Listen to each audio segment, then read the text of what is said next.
तपती दोपहरी में प्यास से बेहाल एक छोटी सी चींटी पानी की तलाश में भटक रही थी। बहुत देर भटकने के बाद उसे एक नदी दिखाई पड़ी और वो खुश होकर नदी की ओर बढ़ने लगी। नदी के किनारे पहुंचकर जब उसने कलकल बहता शीतल जल देखा तो उसकी प्यास और बढ़ गई। वह सीधे नदी में नहीं जा सकती थी, इसलिए किनारे पड़े एक पत्थर पर चढ़कर पानी पीने का प्रयास करने लगी।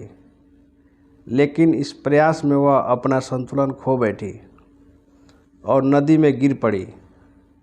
नदी के पानी में गिरते ही वह तेज धार में बहने लगी। उसे अपनी मृत्यु सामने दिखाई देने लगी। तभी वहीं से एक पत्ता उसके सामने आ गिरा।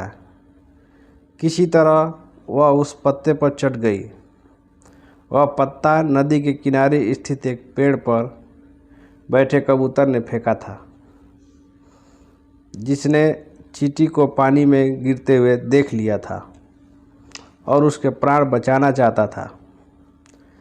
पत्ते से साथ बहते हुए चींटी किनारे पर आ गई और कूदकर सूखी भूमि पर पहुंच गई। कबूतर के निस्वार्थ भाव से की गई सहायता के कारण चींटी की जान बच गई थी। वह मन ही मन उसका धन्यवाद करने लगी। इस घटना को कुछ ही दिन बीते थे कि एक दिन कबूतर बहेलिया के द्वारा बिछाए जाल में फंस गया। उसने वहाँ से निकलने के लिए बहुत पंख फड़फड़ाए, बहुत जोर लगाया, लेकिन जाल से निकलने में सफल न हो सका। बहेलिये ने जाल उठाया और अपने घर की ओर जाने लगा। कबूतर निस्सहाय सा जाल के भीतर कैद था। जब चींटी की दृष्टि जाल में फंसे कबूतर पर पड़ी तो उसे वह दिन स्मरण आ गया जब कबूतर ने उसके प्राण की रक्षा की थी।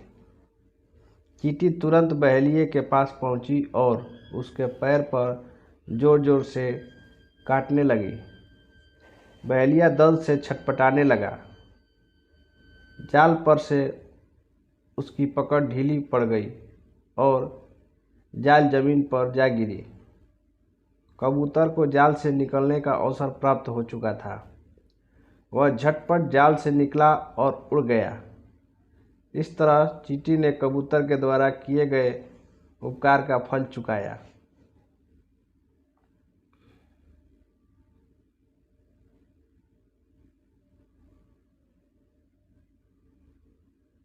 कर भला तो हो भला। दूसरों पर किया गया उपकार कभी व्यर्थ नहीं जाता।